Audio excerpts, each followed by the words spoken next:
Now up next, we have our closing keynote. I'm proud to introduce a UCLA alum who's here to talk to you about his journey, Will Kassov, CEO of Jirbo, a leading mobile entertainment and advertising company.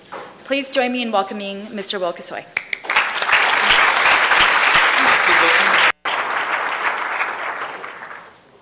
Hi, you can hear me okay?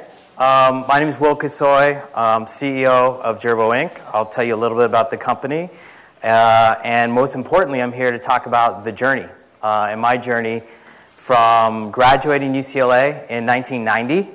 I know I don't look that old, but I really am 42, actually. So I graduated in 1990 and had a very interesting path to where I am today, CEO of one of the leading social entertainment and media companies, which I'll talk a little bit more about. So before I get started, I thought I'd just kind of get a feel for the room in terms of how many people have played video games or PC games before. If you could raise your hand just so I could get a sense.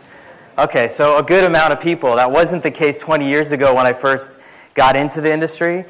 And I'm also kind of curious how many people play games that I've been associated with. If you can, raise your hand if you've played the Tony Hawk series. Okay, so a few people. How about a game called Guitar Hero? Okay, a few more. And how about Call of Duty?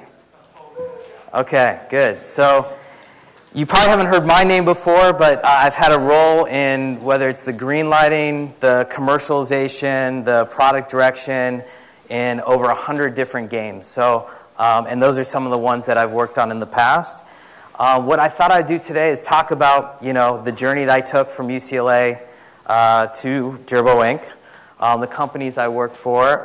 This is a little bit about my background. Graduated in 90, as I said. I actually spent 2 years in Paris, France, living and working abroad. 5 years at the Walt Disney Company, and then 13 and a half, actually, at Activision Blizzard.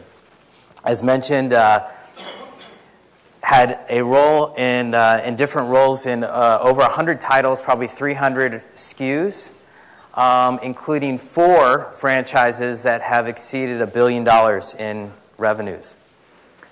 And for me, I think the things that got me very excited, and when I think back on my career, I think the common thread has been focusing on growth, things that I have a lot of passion for, and I think that's really critical, I think, in anything you do in your career.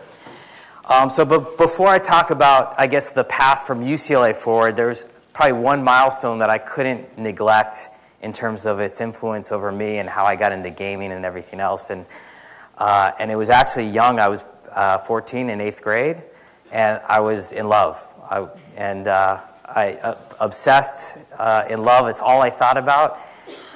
And there's a girl, and she was kind of tan and had these red boots, and her name was Miss Pac-Man. And so my first, if you will, entrepreneurial effort was when I was in junior high school. I actually went in with my dad on a coin-out machine and got an agreement from the cafe down the street from my school here in Santa Monica, actually, to actually place this coin-out machine, in their, I guess, entryway. They thought it was a great way to bring, more customers into the store, and he let me do it for free because I think he just loved the entrepreneurial spirit. And I took all my savings and got a little extra from my dad and bought the machine, and in 9 months I broke even.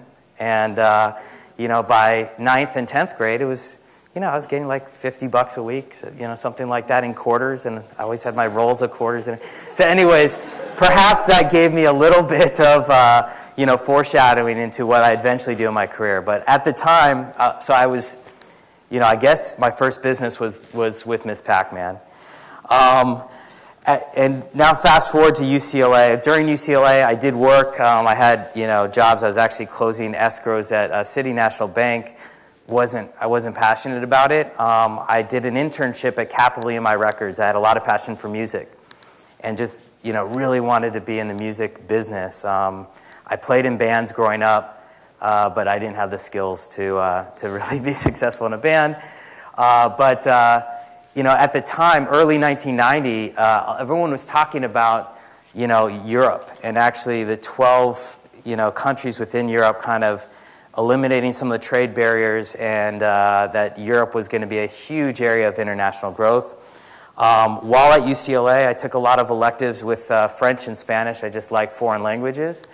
And I decided, I was actually got a job at Capital EMI Records, so the internship paid off. I was working there for about 3 months in their international marketing department, and I just decided, I'm going to go for it. At that time, I had $2,000 saved up, and I said, you know what, I'm going to buy a one-way ticket to Paris, France, and see if I could live out there, work out there, and be in, assimilate into the culture and be a part of, business out there.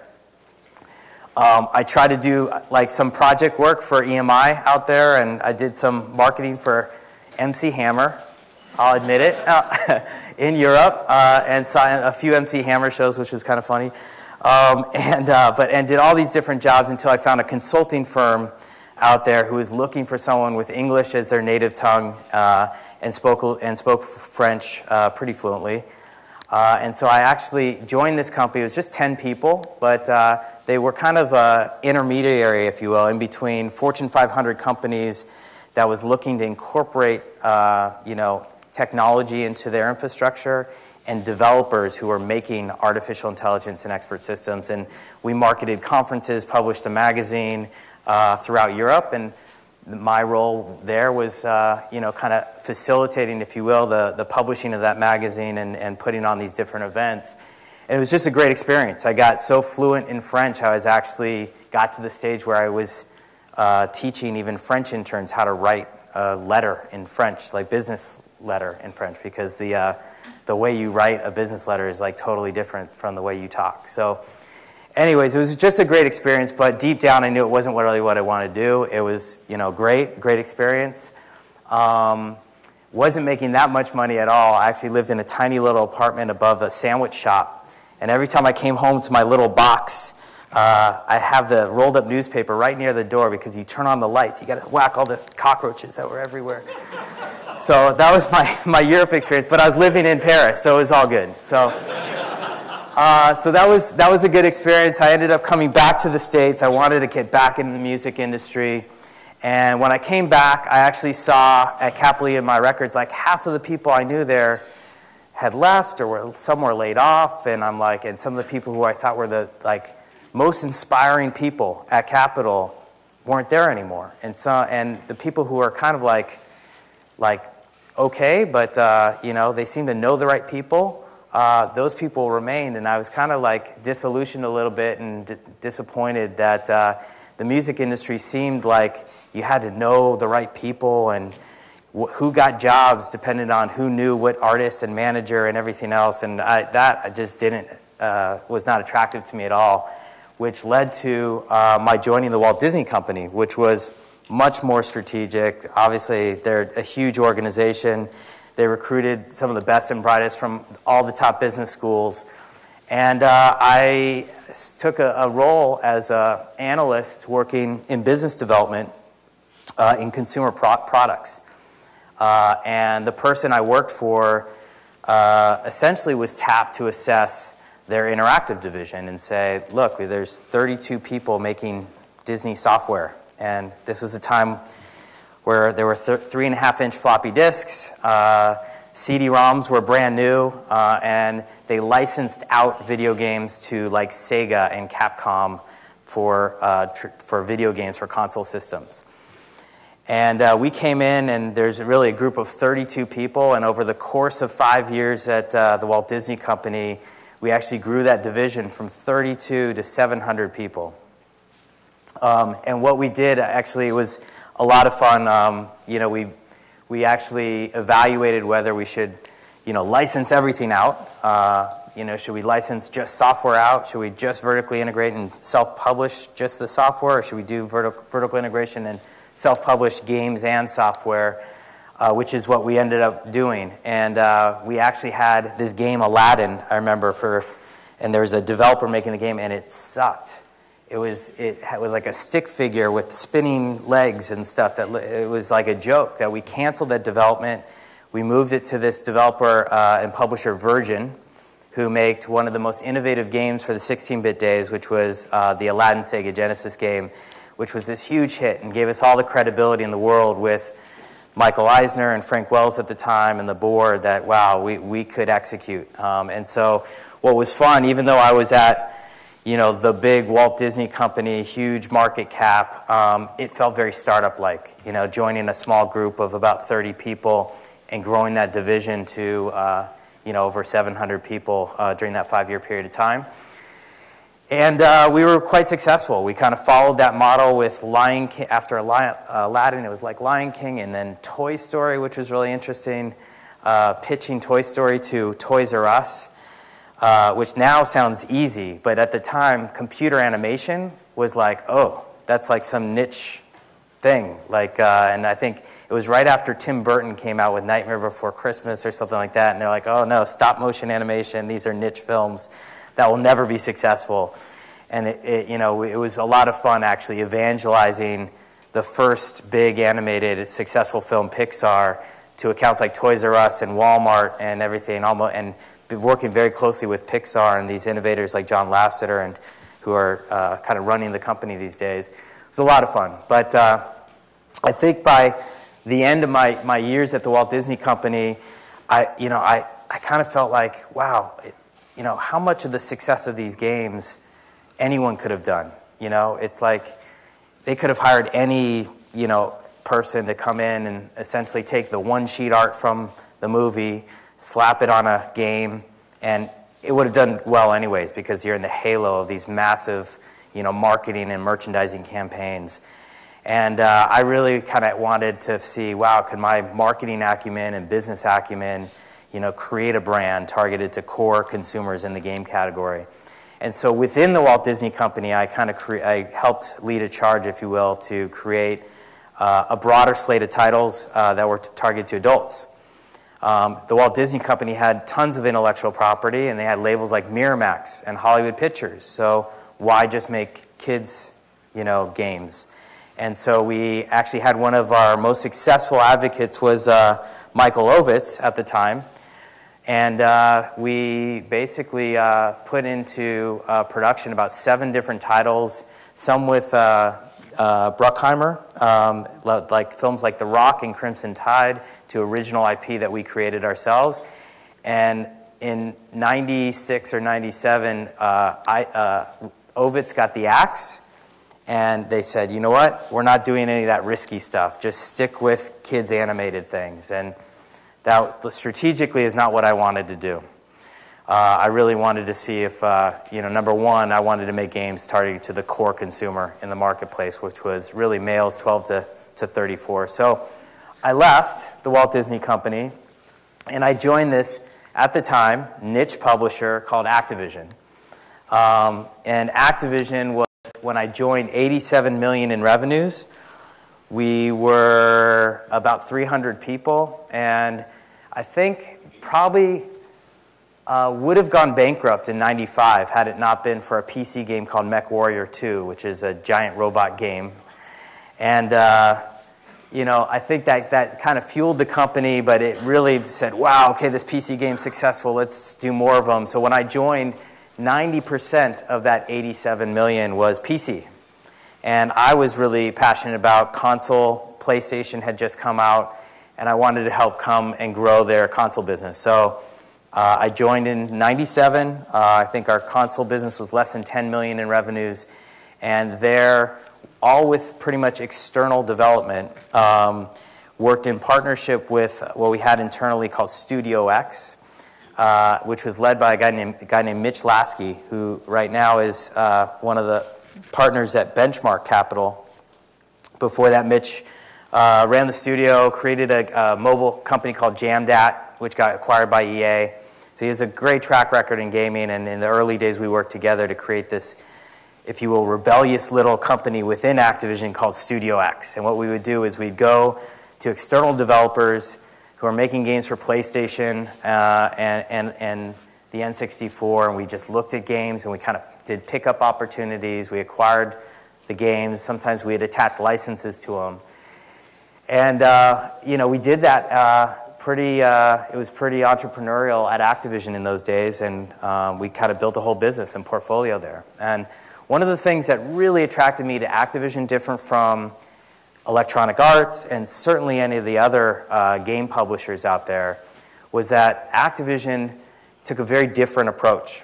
They, I should say, essentially took more of a packaged goods approach and took a lot of disciplines from Procter & Gamble, ConAgra, and other leading CPG companies in structuring a brand management organization where, basically we had hired brand managers who would take consumer insights and would partner with the studio in green-lighting the slate. And we never greenlit a title unless, if you will, brand management kind of says, yes, there's a consumer opportunity here, there's a market segment we could attack, and the studio equally had to agree to say, hey, we believe we could execute this concept in a high-quality way. And so it was a great partnership, and as a business entrepreneur, you kind of co-own the P&L. And so that was really fun. It was also global. So you had global P&L responsibility and a lot of influence over where to go, what slate to create. Whereas a lot of other organizations, and this exists even today in film, it's very product driven. You've got a director and a producer, and they make a game, and then they throw it over the fence to marketing. So I really didn't like that model. I liked the model where the consumer insight was kind of incorporated in early on. And I think through that strategy, created some of the biggest brands in entertainment. Some of the brands included Tony Hawk, Spider-Man, X-Men, a game called True Crime, Guitar Hero, DJ Hero, Call of Duty. Guitar Hero is the exception. That was an acquisition. But organically, we grew from the number 28th publisher in the world to top 3 pretty consistently, against with EA and the first-party publishers. Another thing that made Activision really unique, was that,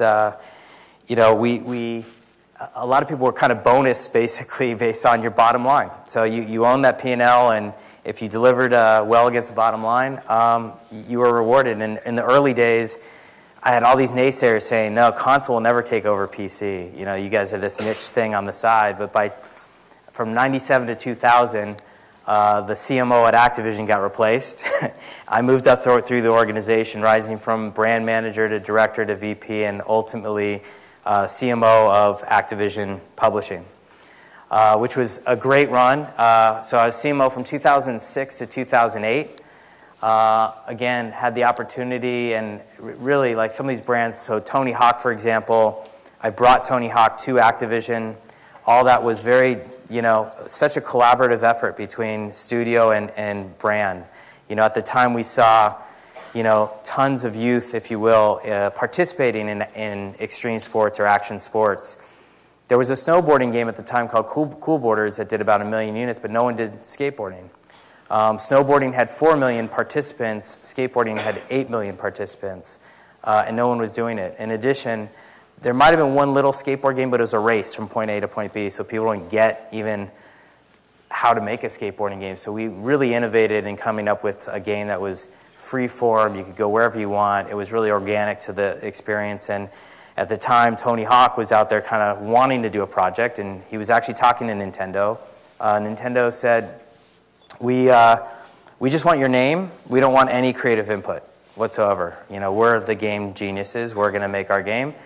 And then he looked at us, and we created a prototype, and the rest is history. And he added a lot to the game, a lot of the authenticity. He helped design the roster of different athletes, and it fueled, if you will, a game that initially we thought would have sold 300,000 units to 500,000 units to a niche skateboarding audience.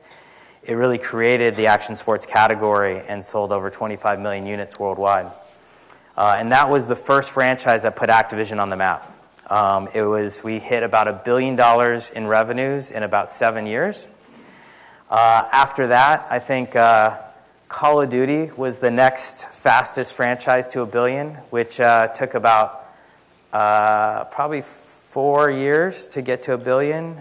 We did really good with World War II, but there was Medal of Honor, and, two games kind of competed against each other. And I think what took us to another stratosphere is when we went to the modern setting with Call of Duty. And that really accelerated sales, and we had a team that was just outstanding. And then even faster in terms of the road to $1 billion, Guitar Hero hit $1 billion in sales in about 18 months. So, I guess organically through Studio X and acquiring, if you will, concepts and licenses and developers, doing some internal development, we built Activision to about $1.5 billion in sales. We acquired Guitar Hero, this little game that did about 40,000 units, but everyone was talking about it. And, basically with our marketing muscle, made that $1 billion franchise in about, 18 months, as I mentioned. And together, we're about a $3 billion company. And I think the stars aligned in 2008 when we made the largest merger in gaming history, where we combined with Vivendi Games, which had a console game label, and then Blizzard, which makes World of Warcraft, Diablo, StarCraft. And I played a role, if you will, in all the integration efforts, integrating all the marketing teams across the organization, from brand management, PR, creative services, media buying, business development, across Vivendi, Blizzard, and Activision. So great experience. Lastly, I worked in emerging platforms and worked for the board of directors at Activision, crafting how we're going to participate in social games, mobile, IPTV, just cloud-based gaming, because we saw this trend kind of really picking up steam. A brand like Call of Duty, which did $1 billion in business in 2 months. It's like the biggest entertainment property of all time. But to me, it was about the future and the next generation platforms. And I don't believe that they're going to be these boxes that hook up to your TV sets. I believe that they're going to be, if you will, on devices like you're seeing today, like mobile and tablets and so forth. So I did a lot of due diligence, talking to many different companies, and looked at some of the trends. And this next part of the presentation talks a little bit about the trends that I saw in the marketplace that, got me over to Jirbo. And then I'm going to tell you a little bit about what we do at Jirbo Inc., and then I'll open up to some Q&A. So right now, I guess the last 10 years, you've seen Apple basically be very disruptive in business. And if you will, have had huge influence on pop culture and different trends. The iPhone and the iPad are clearly the must-have devices of today's generation, and it's delivering, if you will, innovation in a new way in gaming that's never been possible before. Similarly, Android is very quick behind, and we're seeing the explosion of Android devices, tablets, and cell phones. And I think these platforms are really fueling a strategic shift that's changing both kind of how we play, when we play, who we're playing with, and where we could do it on the go in a mobile way. No more, I think, the idea of the games being for boys in their bedrooms. Now, I think for the first time in my career, I'm seeing that gaming can penetrate a true mass market all over the world, even in continents that games console systems have never been able to penetrate before. So this, I don't know if any of you have been left home without your cell phone, but I did that recently, and that's how I felt. It was like, wow, my God, I'm so behind. I couldn't get email. I couldn't get anything. I was just disconnected. I felt stranded. I felt like Tom Hanks in this popular film. So today, I think we're seeing that gaming is possible on all types of devices, and is going well beyond just boys in their bedrooms. And I think people could log in from afar, wherever you are, to your game. If some people might know, if you're familiar with games, that you are, John Carmack, who's an engineer and one of the creators at id, when the iPhone first came out, was talking about the processing power of the iPhone is equivalent to a Nintendo DS and a PSP combined. And additionally, the new tablets that are coming out today have the processing power of a PlayStation 2 and beyond. So we're seeing that I guess the graphics capabilities of these new systems that you could actually take with you wherever you want are really actually rivaling consoles, and it's really giving the old model a run for their money. Which brings up the question, how do you make money on these platforms? And one of the models that we've been using at our company is the freemium business model, where you're offering your games for free. And you've got, if you will, in-app transactions and other things that allow people to, if you will, advance more in the game or get special things and special goods. And that's working pretty well for us, as well as it's working pretty well for others. This is a slide from Kleiner Perkins, one of their portfolio companies, that actually went from single download games on mobile and actually shifted their business model to this freemium model. And they saw a 5x increase in revenues. So we are seeing some good traction and some similar results in our games. And so, which leads me to, well, who is Jirbo? And what is Ad Colony, that Ad Colony logo there? I'll talk to you about that too. So basically, our company was a first mover on the iPhone and iPad, developing apps even before there was an app store in the Safari browser. I think Apple took note of some of the work that we've done on the Safari browser, and as a result, brought us in, gave us a key to see, if you will, the operating platform and the App Store, their plans. And we created 15 apps for the launch of the App Store. This was in summer 2008. And, had 2 million of the first 60 million downloads. That was pretty impressive for a small company. I think we were given the key next to Electronic Arts and Digital Chocolate and a handful of other players. So far, if you fast forward to 2010, we've actually published now 200 apps and have over 32 million downloads. So to give you some sense of how big that is, consider that there's, I think, 78,000 developers right now for the iPhone. And just in January, Apple announced that we hit 10 billion downloads in the App Store. So if you do the math, it's roughly 128,000 downloads per average developer. And so 32 million obviously is about 250 times the size of the average app developer. So we feel pretty good about our results and how successful we've been in getting all our apps out there. And what was interesting was all our apps were free to play. And I think what we did was we monetized through advertising. And we got really good at creating ad units. Some of our work-for-hire clients that we did apps for included ESPN.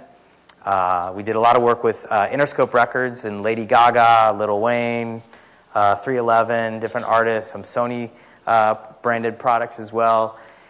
But we got really good at actually creating both banners and video ad units. And it gave birth to a division that we have in the company now called Ad Colony. And what we did is, a little Zynga-like, created this cross-promotion network in our landscape of 32 million downloads. So whenever we came out with a new game, we could cross-promote it in our own inventory and build reach and demand for our new titles. Not only that, it took notice from some movie studios and brand advertisers who actually started advertising in our network. So we were really excited about that. And we strategically decided not to do banner ads. It took away from the creativity of the game. It cluttered the experience. There were accidental clicks. It really was something that we're like, you know what? We've got this premium video delivery mechanism. Let's just stick with video and do it in strategic areas where it doesn't disrupt the user experience, whether it's between levels where you might have loading anyways or other things. And I think that worked out extremely well for us. We've run campaigns, including this one for the Kick-Ass film in our Ad Colony network. I think what makes us so successful, we have the gaming DNA.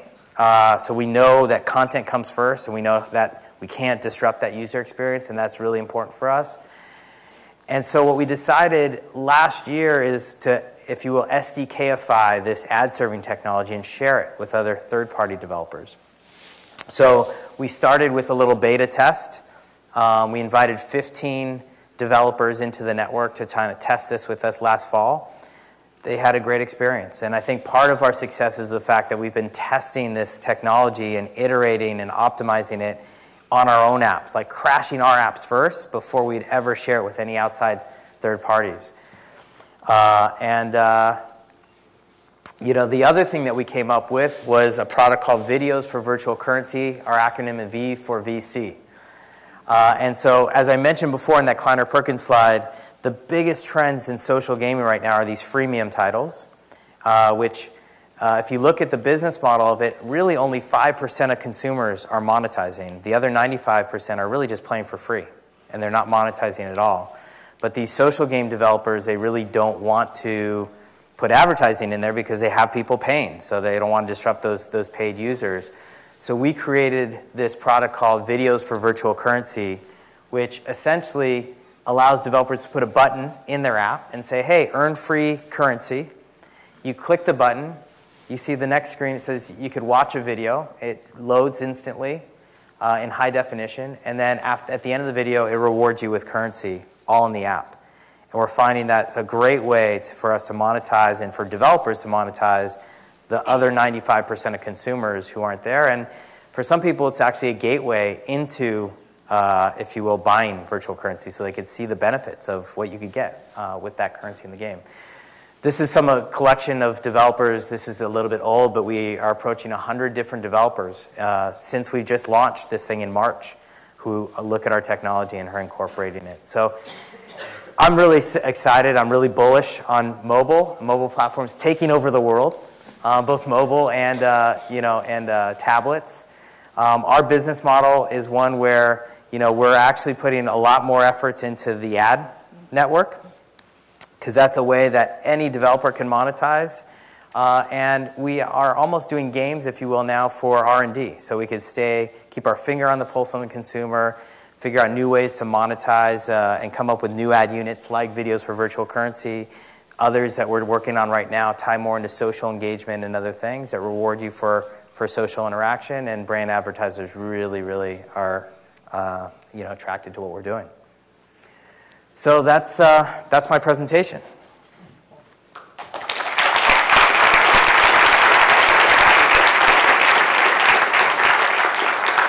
So if there's time for a little Q&A. If anyone had questions on whether it's the past 20 years of Disney to Activision and some of the games that I've worked on there, or on our new business, which is this, at Jirbo.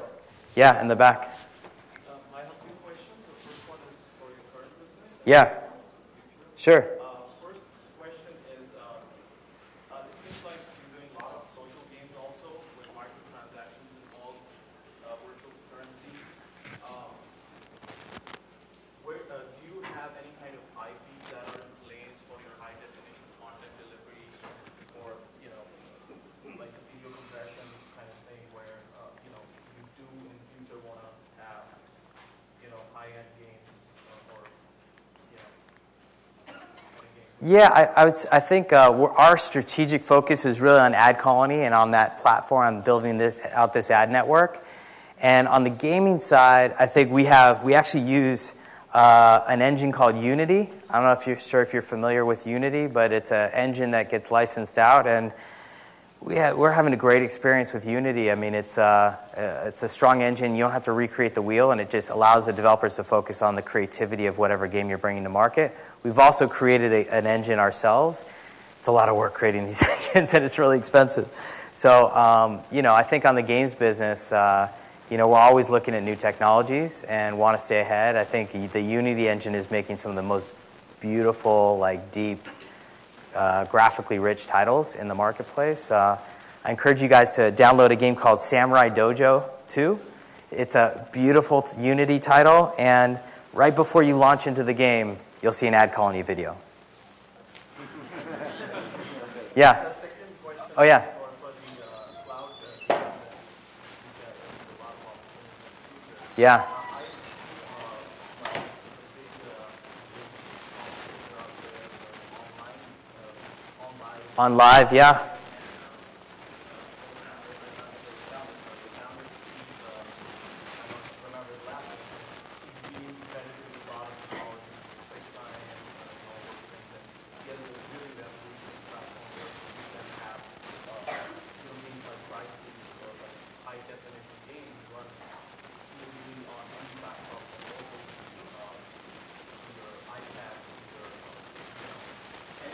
Yeah. So Have you tried playing that in Granby, Colorado? Because we did a lot of look at cloud-based gaming and online. They're awesome, especially if you're close to the server farms. And there's different latencies depending on the game and so forth. I know when we were looking at Activision for a game, even as graphically simple as Guitar Hero, but so dependent on the latency and the timing and the two-way communication of button press to what you're seeing on the screen, it just doesn't work. You need to get the millisecond latency down so low that you just couldn't do it. And then if you layer on distance between server farms and everything, so I think that will build and it will get better over time. And so, like you said, in the future, we might see a lot more gaming happen in the cloud. And for games that are not dependent on latency, I think it could work pretty well. Yeah, just in the back. So we have a lot of mobile entrepreneurs here, and one of the key challenges of surviving in the mobile app space is user acquisition and app marketing. What has your experience been working in this space? For someone who's just starting off without the backing of a big company, how do you go about user acquisition and also getting your word out of what your app is? Oh, good question. Yeah, I think I didn't mention this. We are actually backed by a large investment firm called Insight Venture Partners. So they're a $5 billion fund based in New York.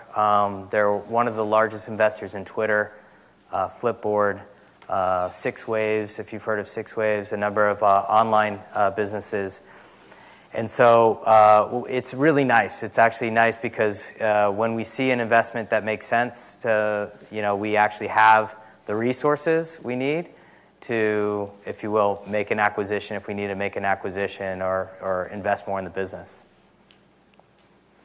Yeah. Yeah.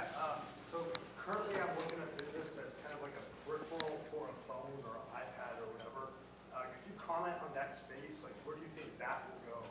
Because I feel that will be a big industry. Yeah. No, I think it is. A lot of the companies like Logitech, it was probably the biggest third-party accessory company. They're all looking at mobile right now. So I would, if I were you, look to see if there's ways that you could partner with one of these big giants that has the manufacturing capabilities and some of the scale resources already to maybe take your idea and invention, to them, because they're actually hot on that space too right now. Yeah. Do you do all of your engineering development in-house? And if so, are you having a hard time finding and retaining that talent? We do, I would say 90% of the development in-house here in Southern California. We actually do recruiting here at UCLA, so we bring in a lot of talent right out of school here, which is great. Sometimes we take someone from USC. They do have a game program there, and sometimes some of those guys slip in, but we do a lot of development here, and I think we're finding so far it's less competitive than like in Northern California. Like Northern California, the competition, the salaries, and probably the egos are like out of control. It's like a group of 5 guys. It's like, we're worth $20 million. If you want to buy us, it's like, oh, okay. So we're finding actually Southern California has been a good thing. We do have another development house actually in Flagstaff, Arizona, that's doing some work out there, which is great. Like, I think we're getting some great talent right out of school, and we've got some great engineers out there as well. Yeah. You might not be able to answer Yeah. this question, for example, why do video games appeal more to boys than girls? Yeah, it's on mobile. There's a lot of games out there that actually females are playing. Social games too on Facebook. It's about 50-50 audience in terms of gaming overall, and then there are games that actually skew a lot more female. So it just really depends on the game design, the content, and there definitely are differences in terms of dynamics. I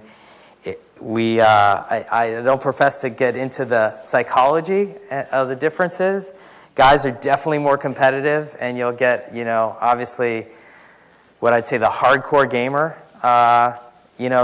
does tend to be more male, but I've seen some females who could actually compete pretty aggressively, like kill me. Like, I'm more of a casual gamer. I don't spend the hours required to be that good online. Yeah, in the back. I have two questions. One of which, we're talking a little bit about cloud gaming. Yeah. Do you guys have any plans on collaborative gaming through some other mediums, such as Bluetooth? We don't right now. I think our approach has always been to, we publish on iOS, on Android, on Windows 7, on Palm devices. What we do is when new technologies come out or new platforms, we'll kind of take one of our existing games and we'll publish it there, and we'll see how well it does. And if it monetizes well and it could support more resources investment, we'll bring more titles there. So that's kind of the approach we take on any new platform. Yeah. I think I missed your journey from activism to Jirbo. Yeah. Are you hired to be a CEO, or actually you started Jirbo? I started Jirbo as CEO, so I was You're the founder of a company, and you start every business of your own in 2 years. No, the founder of the company is John Zwag, who's actually here in the audience, right behind you. Raise your hand, John, for everyone. Okay.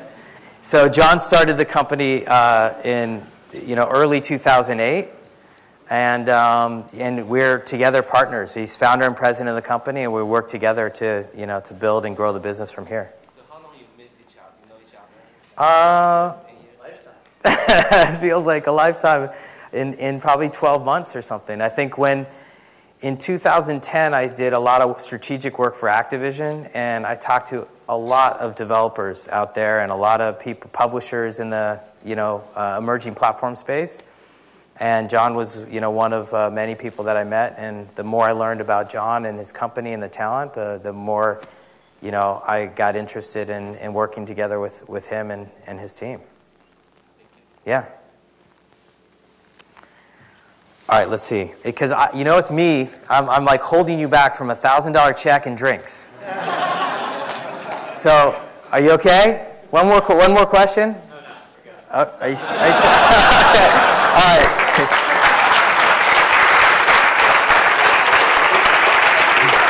Yeah, awesome. We have a present for you. Okay, cool.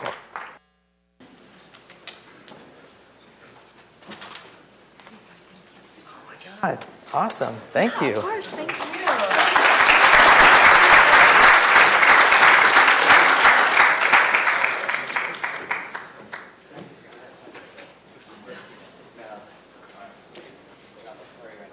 So we took the audience vote and also combined with the judges' score and came to a winner.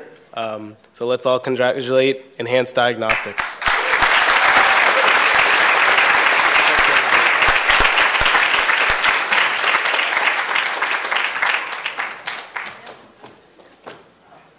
Thank you.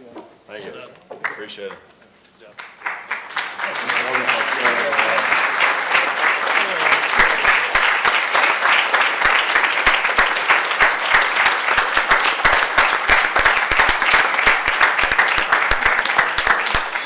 Sorry. My bad. Thank you. Sorry. You'll do well.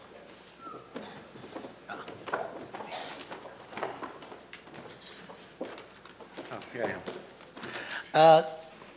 Hello. Okay. So hello, everyone. My name is Mike Walsh, and that's pretty much the conclusion of our Entrepreneurs Conference here in 2011. I just want to say a couple quick words of thanks, and I am the one standing between you and happy hour, so I'll just make it real brief. First, I'd like to thank all of you for joining us today at the 26th Annual UCLA Anderson Entrepreneurs Conference. This is the largest student-run event at Anderson, and so a big thanks goes out to my fellow conference staff and classmates, all 30 of them, for putting on a good show. I'd like to also recognize my fellow co-directors, Mike Marsh, Hans Chang, Sulabh Singhal, and Vicky Liao, for leading great teams throughout the year.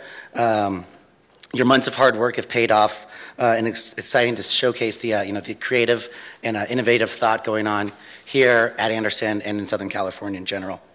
We'd also like to thank our sponsors, the Price Center for Entrepreneurial Studies, the UCLA Anderson Entrepreneurs Association, Point Marketing, the Panda Restaurant Group, Jirbo, the Center for Memes, and Lola Kimoni for making this conference possible.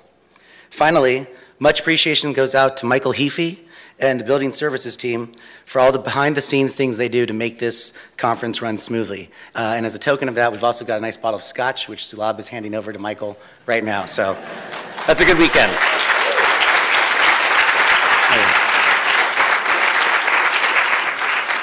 So we've heard from so many great speakers today that it's hard to add on to what's already been said. But I hope that in coming to this conference, you're able to walk away with an appreciation for entrepreneurship in all of its forms, whether it's a new mobile startup, a new real estate fund, or some customized energy bar. Additionally, the speakers you've heard from all have different experience levels. So some have businesses under their belt, while for some of our fast pitchers, this is their first time engaging in a new business. Despite these differences in experience, common feelings of exhilaration and unease still course through their minds. The entrepreneur's journey is fraught with challenges as they embark upon the unknown and create something new to the world. And in this process of creation, knowledge is gained, battles are won, and success, though never guaranteed, becomes a little bit easier next time.